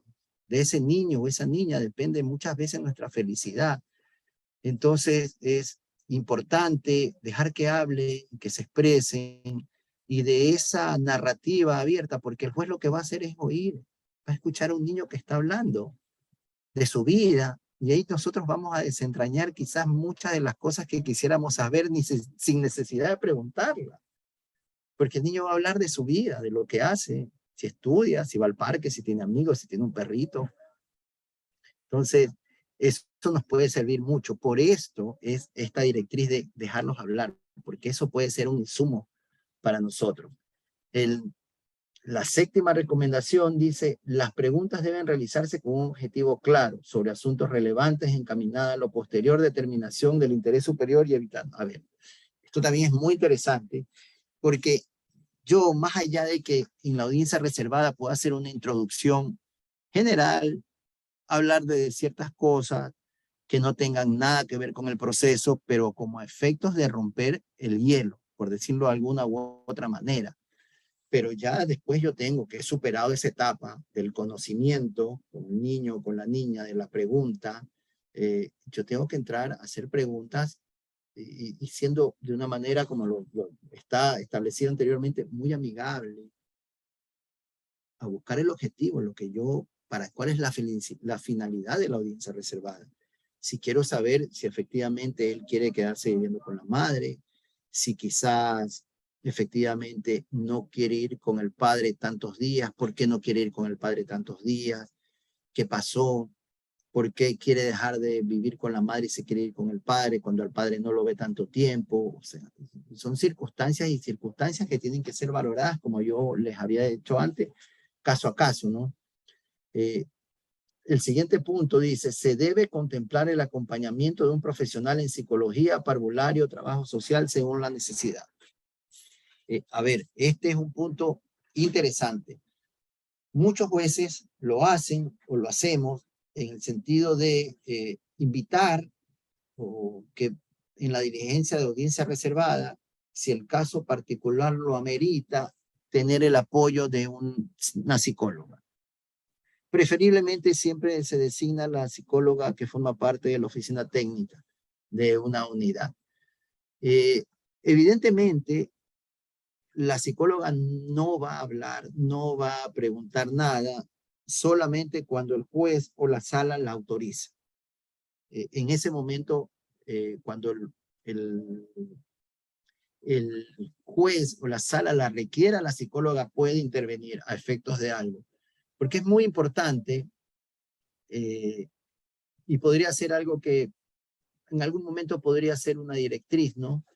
Que cuando un juez o una sala vaya a recibir a un menor, un niño, niña y adolescente, si previamente haya ya existido un informe de la oficina técnica, que la sala o el juez se reúna con los miembros de la oficina técnica con el informe para establecer más o menos cuál es la realidad de ese niño, ¿sí? Y entrar a la audiencia reservada con el aporte de lo que la oficina técnica le dice, y es más, muchas veces con la presencia de la psicóloga, sin perjuicio de que, bueno, convengamos que es una audiencia reservada, pero para un caso particular podría el juez necesitar la asistencia de una psicóloga, que eventualmente lo puede hacer y de hecho lo hacen, a efectos de que ayude, coadyuve al juez o a la sala a obtener el éxito de esta audiencia reservada. Seguimos, Cris, la siguiente diapositiva. Bueno, este ya es un caso particular cuando habla de si es una entrevista con niños o niñas adolescentes pertenecientes a una comunidad indígena, pueblo afroecuatoriano y pueblo montuño, se debe respetar el principio de interculturalidad. Bueno, esto ya efectivamente debemos respetar en todo, no solamente en el tema de niños, niñas, adolescentes. El 10 es lo que yo les decía, es importante que el juez o jueza identifique y maneje de manera técnica para disminuir la tensión y el estrés que el niño puede tener en la entrevista. Era lo que yo les decía. O sea, no crean que es un tema sencillo el manejo de la entrevista, por cuanto es un niño que no debería estar en un juzgado, debería estar en su casa, en la escuela, jugando fútbol, estando con sus amigos, jugando en el parque, andando en bicicleta, pero lo tenemos en un juzgado lleno de gente adulta, todos con cara seria, y entrando encima sabiendo que existe una disputa entre el padre y la madre, que a veces, reitero, son unas guerras. Entonces el juez, el juzgador tiene que realmente tener un manejo muy hábil en cuanto a esta situación de tratar de evitar un estrés.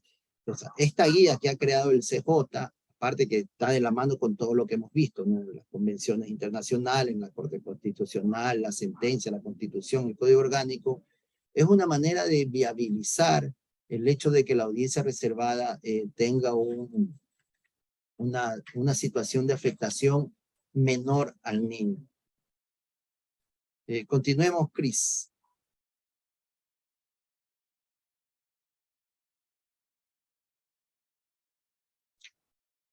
Esto se hace respetando la observación general 12, o sea, no podemos escuchar a un niño cuando existe un entorno que no sea amigable, que sea afectivo. Por eso todas las personas que manejamos tenemos que tener una suerte y de hecho de empatía por este tipo de circunstancias, en el sentido de que conocer y convencerse de que son circunstancias humanas. Miren lo que nos habla ahí la observación general 12, debe prestar especial atención al suministro, la transmisión de información, lenguaje, habla hasta de la ropa, la vestimenta de los jueces. Imagínate, yo por eso les hablaba, les decía, eran las personas internadas con corbata, quizás el día que voy a entrevistarme podría sacarme el chaleco, la corbata y estar en camisa, como para quitarle formalidad y hacerlo mejor, más digerible. Cristina, continuamos.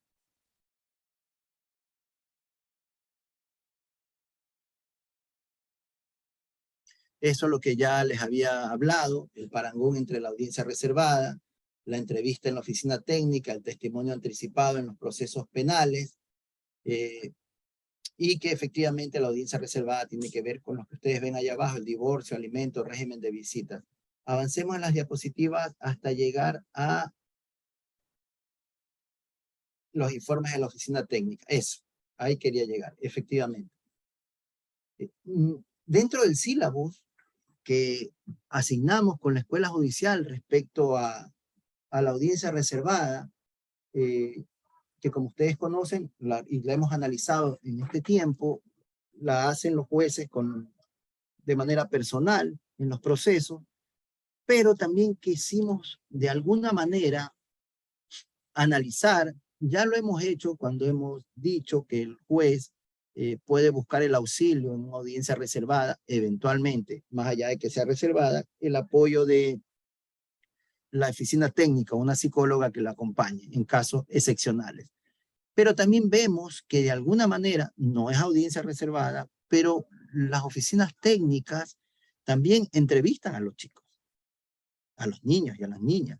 Entonces ellos no pueden abstraerse de todo lo que nosotros hemos visto. Ojo, si bien es cierto, la audiencia reservada es con el juez, pero las normas, tratados internacionales, Código de la Niñez, la Constitución, la guía del Consejo, que eso aplica a todos, no solo a los jueces. Entonces ellos o ella, los miembros de la oficina técnica, también están obligados a respetar y aplicar todos los derechos y todos los principios que hemos analizado durante ya esta hora y media. Y yo sí creo que es importante y no olvidar algo. Por eso me he permitido hacer un acápite en este sentido de los informes técnicos. Nosotros debemos encontrar y establecer que en el artículo 260 del Código de la Niñez nos habla de los órganos de la Administración de Justicia especializada en niñez y adolescencia. Entonces, aquí es donde existen las oficinas técnicas. Entonces dice, la oficina técnica, 3 rubros. Es un órgano auxiliar de jueces y jueces de tribunales de familia, niñez y adolescencia. Clarísimo. 2, está integrada por médicos, psicólogos y trabajadores sociales y más profesionales especializados en el trabajo con la niñez y adolescencia. Eso lo tenemos claro. Sabemos que las oficinas técnicas están integradas por 3 funcionarios, son judiciales, son dependientes del consejo, reciben sueldo del consejo, al igual que los jueces y el resto de los funcionarios judiciales. Pero lo interesante, y este es un criterio que quizás algunos lo puedan compartir, quizás otros no, pero de acuerdo al artículo 260 y en la norma expresa que lo dice, Esta oficina tendrá a cargo la práctica de los exámenes técnicos que ordenen los jueces. Y aquí viene el punto interesante. Sus informes tendrán valor pericial. Entonces, aquí vemos que estos informes que emiten los miembros de la oficina técnica, en los cuales ellos también entrevistan a los niños, niñas y adolescentes que están sometidos su circunstancia a un proceso y que, ojo, lo ratifico, tiene que igual respetar todos los principios y parámetros que hemos venido hablando. Son informes periciales. Entonces, si son informes periciales y tienen carácter de peritos, de acuerdo al COGED, debería sustentar sus informes en las audiencias. Aparte, que esto, al final, hay un principio del debido proceso, de la tutela judicial efectiva, que el informe pueda ser sustentado en audiencia, implica o hace que pueda ser controvertido y con eso garantiza el derecho a la defensa, porque al final puede haber un informe técnico que, ojo, si es un examen pericial, ya estamos hablando, procesalmente hablando, el juez lo puede acoger como no lo puede acoger, no es obligatorio. Puede apartarse del informe como puede acogerlo o disponer que haya otro informe, porque tiene sus particularidades. Ya hablando en la práctica, circunstancias que pasan, por eso las comento, muchas veces en los informes de la oficina técnica, los miembros de la oficina técnica indican que el niño o niña manifestó algo, que quería quedarse con el padre y la madre, que ese es otro tema. Vemos que aquí se ha dicho que hay una norma que impide que los jueces podamos comunicar o dar a conocer lo que nos dicen en las audiencias reservadas, pero entenderíamos que esa prohibición no está para la oficina técnica. Por eso ellos, algunos, no todos, no digo que esté bien, no digo que esté mal, que ya quedará análisis de cada uno, sí ponen con que el niño ha manifestado que quiere quedarse con el padre o quiere quedarse con la madre. Entiendo que en algunas unidades los jueces solicitan en la medida de lo posible que el informe de la oficina técnica no llegue a ese nivel, porque muchas veces puede pasar que el juez se reúne en audiencia reservada y el niño le dice todo lo contrario a lo que dice el informe de la oficina técnica, ¿no? En todo caso, al final de los finales, a lo que voy, el que decide es el juez, por haber realizado una audiencia reservada y por el principio de inmediación que haber tenido con el niño, niña o adolescente. El juez es el que termina decidiendo en cuanto a qué criterio acoge, si el de la oficina técnica o el de la entrevista que él tuvo, ¿no? Cris, avancemos. Aquí viene el tema de la oficina técnica, en cuanto a que ellos también realizan entrevistas, y esto realmente lo que hace la oficina técnica es elaborar un informe integral de un equipo, el médico, el trabajador social y la psicólogo, a efectos de llegar a una conclusión o un diagnóstico, más que una conclusión, que es otra circunstancia. Muchas veces los informes de la oficina técnica como que llegan a una conclusión, como que deciden ya el proceso, cuando en realidad técnicamente, de acuerdo a las normas tradicionales, lo que deben hacer y presentarle a un juez es un diagnóstico, ¿verdad? Un diagnóstico de las circunstancias del entorno para que el juez sea el que valore. Pero lo importante es llegar que este análisis integral debe ser sumado, valorado la entrevista que tuvieron con el niño, debe verse el entorno de él, el tiempo libre, el espacio, la recreación, las relaciones familiares, todo enlazado obviamente con un tema primigenio que es escuchar al niño y que manifieste cuál es su deseo, ¿no? Al final vemos que ya como una norma procesal, yo les he puesto ahí que el juez o jueza deberá detallar de manera clara y precisa cuál es el objeto de dicha investigación y el plazo para su cumplimiento. Debe evitar solicitudes y evaluaciones estándares o con formatos predeterminados, de tal manera que el equipo técnico pueda concentrar su búsqueda en aquello relevante para los o los administradores de justicia. Avancemos, Cris. La finalidad del equipo técnico, que algo les fui adelantando. el equipo técnico tiene por un lado la responsabilidad de atender las órdenes judiciales, la evaluación o investigación. Recordemos que la oficina técnica responde a una orden de una providencia del juez que establece y le dispone que elabore un informe de la oficina técnica, ¿no? Ellos no actúan de oficio. ¿Para qué? ¿Cuál es la finalidad del informe de la oficina técnica? Se los he subrayado, para dotar al juez o jueza de elementos técnicos, científicos, información y otros datos relevantes para el esclarecimiento de la situación o toma de las decisiones adecuadas. Entonces aquí, eso concordaría con lo que yo les dije primigeniamente, lo que tienen que hacer es darle un diagnóstico al juez. ¿Sí? Cuidar mucho, quizás en algún momento de no, como quien dice, en buen romance, darle resolviendo al juez, diciendo los niños tienen que quedarse con tal, porque si no, imagínense. Entonces, a veces ir más allá es un poco complejo, porque el juez no solamente valora lo que la oficina técnica ha hecho al elaborar un informe técnico, sino que también valora un resto de pruebas que seguramente pueden haber sido aportadas. Cris, continuamos. Aquí yo les he dejado como un insumo, porque existen también, y seguramente va a ser como material de lectura, un protocolo respecto a cómo son y cómo deben ser llevadas las entrevistas en temas de penales, de adolescentes infractores o niños, niñas y adolescentes que han sido sujetos a violencia sexual o algún tema de afectación en su integridad. Se los dejo como un insumo, igual creo que está en una de las lecturas de este curso, a efectos de que al final podamos hacer una evaluación. Avancemos hasta la página final, creo que faltan unas 3 nomás, Cris. El protocolo, retrocedamos para que vean que ese es el protocolo. Esta es la referencia reglamentaria respecto a los niños, niñas y víctimas de la violencia sexual. No es extraña, por cierto, más allá de que sea una materia distinta a la audiencia reservada. Recordemos que el testimonio anticipado hace en cámara de Gesell, existe una intervención de un psicólogo y una serie de connotaciones y de precautelar el interés y sobre todo no olvidar que los niños y niñas sean revictimizados, ¿no? Ahí hay algunas pastillas respecto a quién debe hacer este tipo de entrevistas respecto a respetar este protocolo en cuanto a los niños y niñas víctimas de violencia sexual. Y vamos a la última página, Cris, porque hemos cumplido la hora y media ofrecida para dejar, me parece que hay esa.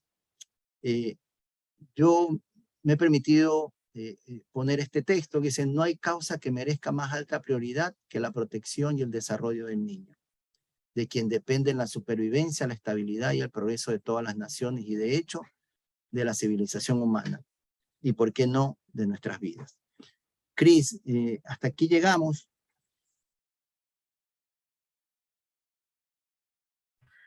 Muchas gracias, doctor. Perdón que no prenda la cámara, tengo algún problema con la computadora, pero vamos a dar paso para unas preguntas. Por favor. Sí, Sí, no tengo problema. a los participantes que deseen hacer preguntas, por favor, dar clic en el botón de levantar la mano para poder habilitarles el micrófono.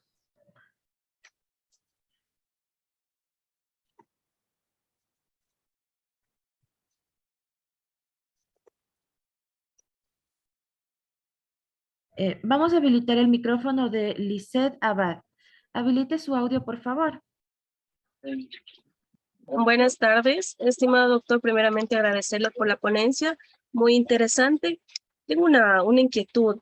Encantada, Lisette, mucho gusto. En este caso, cuando se realiza una audiencia reservada con un menor que no habla el mismo idioma que el juez, en este caso tiene que intervenir un tercero que habla el mismo idioma.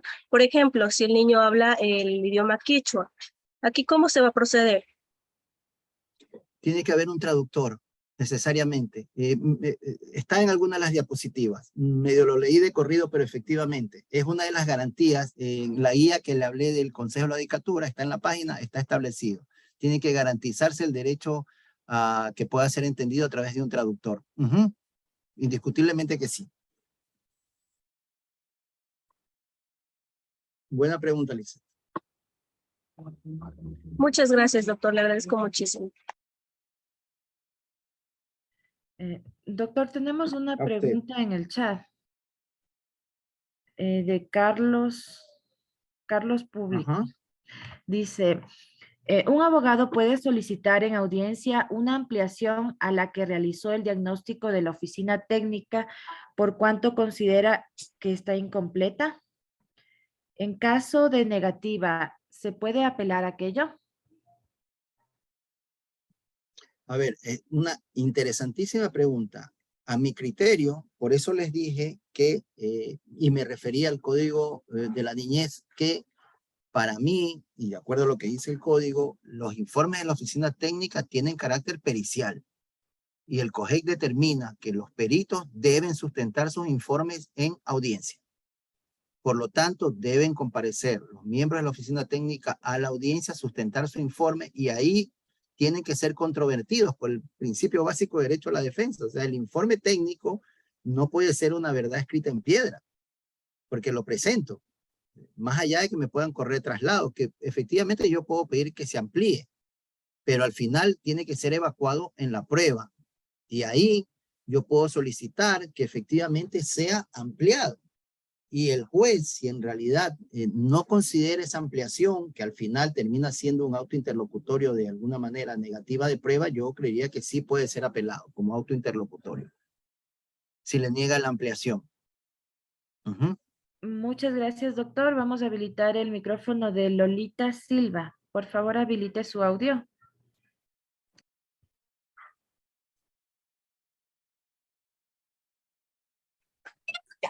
Buenas noches, doctor. Y a los Lolita, qué gusto, organizadores, buenas noches. muchas gracias. Muchas gracias. Disculpen que estoy en el carro, pero no me podía perder esta charla muy No se interesante. preocupe. Muchas gracias. Por Doctor, favor. yo tengo una pregunta, o mejor dicho, una inquietud. He visto en algunas decisiones judiciales que al hacer las audiencias reservadas con los niños, en las decisiones, en las resoluciones, los jueces o los juzgadores no toman esos elementos que han mantenido en la conversación con los menores como un factor para motivar su resolución.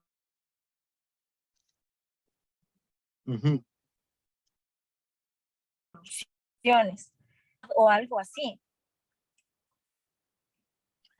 A ver, ese es un tema muy interesante porque al final recordamos que yo les expuse que el juez no puede poner en su resolución lo que el niño le dijo, pero o la niña, pero hay algo interesante, que yo sí puedo decir que, miren la ambigüedad, ¿no? Cómo el juez tiene que buscar la manera de decir que sí, esta resolución toma en cuenta lo opinado por el niño, valorado, pero tengo que dejar sentado. Y ese es otro tema que me olvidé de decirles. Yo soy juez de sala de familia de apelación. Particularmente, es mi criterio y de mis compañeros de tribunal, que si sube un juicio de tenencia o cualquier proceso donde en primer nivel se ha escuchado en audiencia reservada al menor, particularmente creo que nosotros también tenemos que escucharlo en audiencia reservada, porque somos un juzgador distinto al de primer nivel.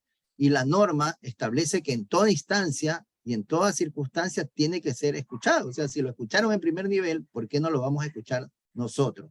Entonces, ahí podría subsanarse si en algún momento para establecer cuál fue el criterio del juez respecto a la audiencia reservada.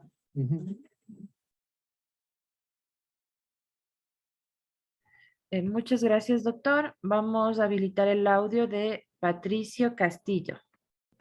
Patricio, Habilite su buenas audio. noches. Buenas noches, doctor. Disculpe. Encantado, Patricio. Una pregunta.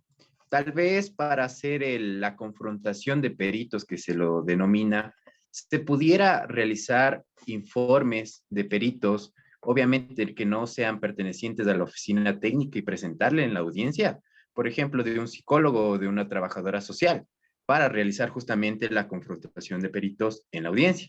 Y también otra pregunta, mi doctor. Como usted manifestaba que estos informes de las oficinas técnicas tienen carácter de informe pericial, estas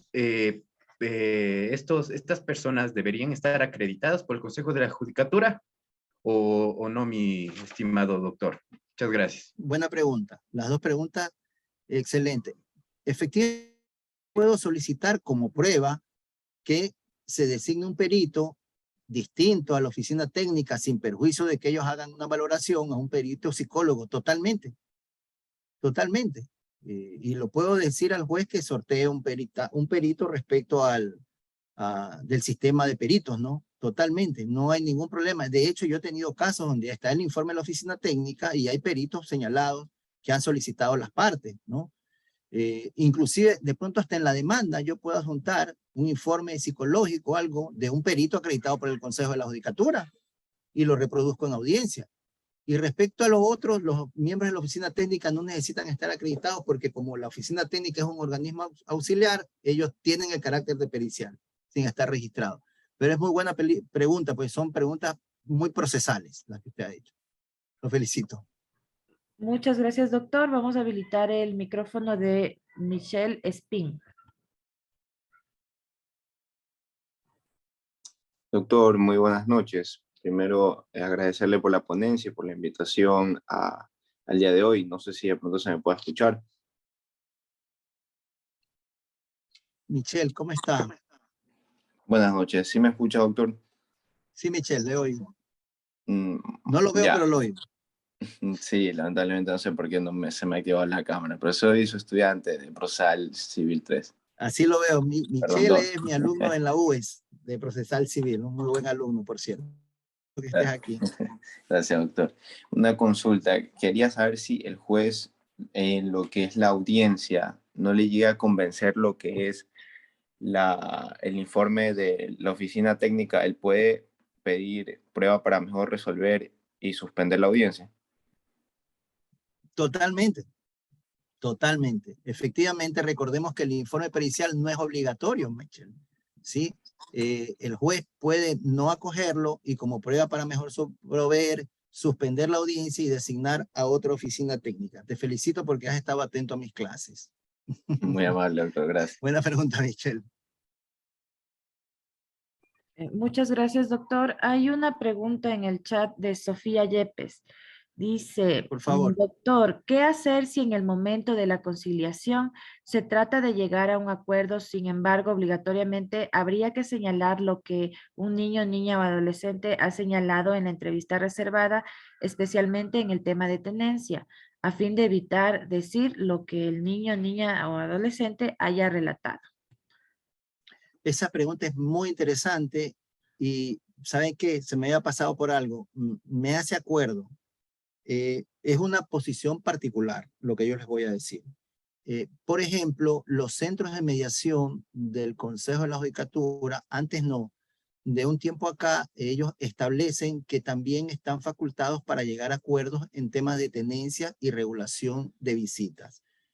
Más allá de la intencionalidad de que la mediación obviamente implica evitar un conflicto, yo creería que esa mediación no podría llegarse a efecto si yo no escucho a los niños, niñas y adolescentes.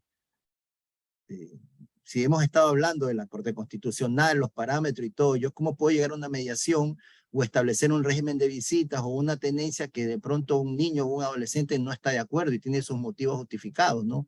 Entonces, efectivamente, el juez para aprobar en el caso de la pregunta un tema de una audiencia de conciliación, él debería, sabiendo que no puede aprobar un acuerdo conciliatorio en conocimiento intrínsecamente de él, de que el niño manifestó alguna circunstancia que impediría ese acuerdo conciliatorio. El juez no lo podría aprobar porque realmente, y considerarlo él que sería afectar al niño, no debería aprobarlo. Muchas gracias, doctora. Hay otra pregunta de Viviana Yancha. Dice, en una tenencia voluntaria realizada en una audiencia de maduración, ¿no se violaría el interés superior del niño, niña o adolescente? Creo que la pregunta de Mediación Viviana era, va por ese sentido. mediación, perdón. Bueno, estuvo cerca. Efectivamente era lo que le decía. Efectivamente, yo sí creo que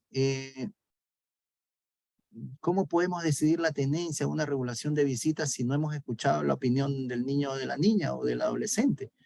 No podemos obviar. ¿Por qué en los juzgados sí? ¿Por qué en los centros de mediación no? Ojo, muy particularmente lo digo, es mi criterio, ¿no? Es mi opinión. Y creo que la he sustentado con lo que he hablado casi 1 hora y media, ¿no? No debíamos obviar, porque la norma general se la he leído y he sido reiterativo, me parece. En todo procedimiento judicial administrativo tiene que escucharse a los menores. No podemos decidir sin considerar lo que ellos opinen. Ujú. Listo, doctor. La Eso respuesta sería. es sí, se violentaría el derecho al interés superior. Ya, listo, doctor. Eso sería todo en las preguntas. O si es que los participantes desean realizar preguntas, por favor, levantar la mano.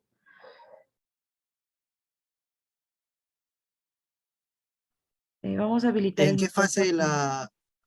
hay una pregunta que acabo de leer, ¿en qué fase debería ser el momento de la audiencia? El juez debe suspender la audiencia, o a veces en el mismo día de la audiencia convocan para audiencia reservada a los niños y niñas. Entonces se evacúa la audiencia y en ese momento el juez suspende y pasa el niño y lo escucha, cosa que ahí resuelve de una vez. Es lo que se estila. Hay otra Eh, pregunta. eh, ¿La tiene usted? en un juicio de tenencia, no. A priori lo que debería hacer es por cuerda separada el juicio de alimentos. Ujú. Procedemos entonces, doctor, a habilitar los micrófonos de Andrea Peñafiel, por favor. Por favor.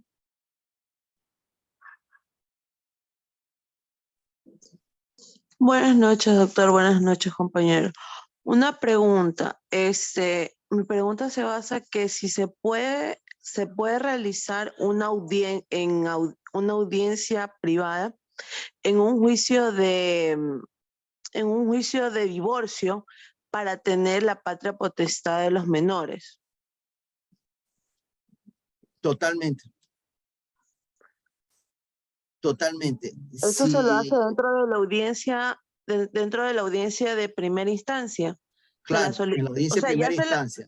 cuando se O la sea, sí, solicita dentro de la contestación a la demanda, se la claro, solicita, y prácticamente se la tendría que tomar en consideración en la audiencia. así es. Dentro de un En la juicio de audiencia, divorcio, es totalmente válida. ya, pero el tema es que si yo en el tema de la tenencia, a priori, podría ser la tenencia otorgada a la madre, pero yo como padre considero que la madre no debe tener la tenencia por algún tema de maltrato, alguna circunstancia, yo puedo pedir que el niño sea escuchado. Sí, porque Ya, una cosa es el proceso de divorcio, ¿no? Obviamente, claro. concomitantemente a eso, yo tengo que resolver primero el tema de las visitas, de la tenencia y de los alimentos. Pero si por alguna circunstancia, que es distinto a la causal de divorcio, yo considero que, por decir, la madre no debe tener la patria potestad o tiene que ser suspendida, yo podría pedir que se escuche en audiencia reservada al niño. Para esos efectos, nada más. Para efecto de que sea escuchado el menor y pueda el juez tomar la Exacto. mejor decisión. Sobre el Eso tema de se- la... Ujú, Ya. Y cuando el ujú. niño tiene discapacidad, ¿cómo se podría hacer en ese caso? Es que ahí viene el tema que yo les decía en la exposición, o sea, tiene que ser valorado realmente el nivel de discapacidad. Ahí viene el tema de la oficina técnica como un apoyo, ¿no? Yo prevería que primero la oficina técnica, la psicóloga, la médico, ¿verdad? Hagan una evaluación en el sentido de si efectivamente el niño está en condiciones o una capacidad intelectual de realmente transmitir, ¿sí? O si podría hacerlo con asistencia de un psicólogo. Ujú. Oh, ya, ok. Muchísimas gracias, doctor. Buena pregunta, Andrea. Gracias, doctor. Vamos a habilitar el micrófono de Arturo Mazo. Doctor, compañeros, buenas Arturo, ¿cómo está? tardes. Buenas noches. Sí, doctor, realmente un poco pensativo lo que usted acaba de decir. Doctor, ¿usted considera que como garantista del derecho, usted considera que no se puede mediar la tenencia de un menor dentro de la mediación? Dije que era mi criterio, ¿se acuerda? ¿Sí? Si yo digo qué puede eximir que sea en un juicio y por qué no hay mediación, es el criterio del Centro de Mediación del Consejo de Judicatura, por eso hice un alto y dije, ojo, es mi criterio particular. Si yo vengo aquí defendiendo una tesis o una idea de que tiene que ser escuchado el niño en toda instancia. ¿Por qué en la mediación no? Lo dicen los convenios internacionales, la Corte Constitucional, lo dice el Código de la Niñez, lo dice la sentencia de la Corte. ¿Por qué? ¿En qué parte excluimos a la mediación? Yo no sé qué arreglos, sin querer pensar mal, pueden haber tenido los padres y en realidad hay un niño en una situación de maltrato o alguna situación distinta, ¿no? O sea, por eso dije, y ojo, abrí el paraguas antes y le dije, es mi criterio particular, por esto, ¿sí?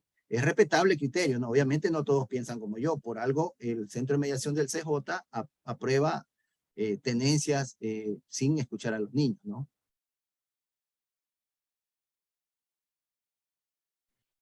Muchas gracias, doctor. Con esto podemos dar por terminado. Ujú. Yo creo que sí.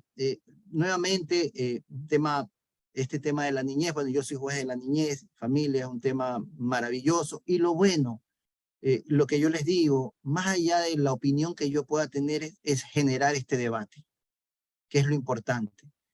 No todos podemos pensar igual, pero siempre es bueno ir fijando este tipo de dudas, de discusiones, de criterios distintos, pero siempre precautelando, más allá de que suene retórico, el interés superior de nuestros niños y niñas y adolescentes.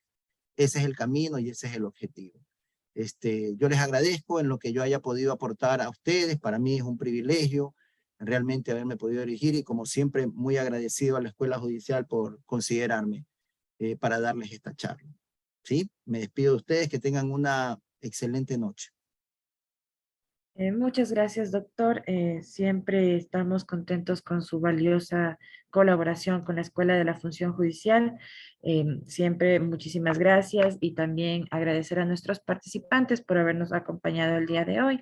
Queremos también informarles que a partir de la próxima semana se remitirá el link de acceso a la plataforma virtual para que puedan descargar su respectivo certificado de participación. Nuevamente, muchas gracias, doctor, y que tengan buenas noches. Muy buenas noches con todos. Que pasen bien. Un gusto.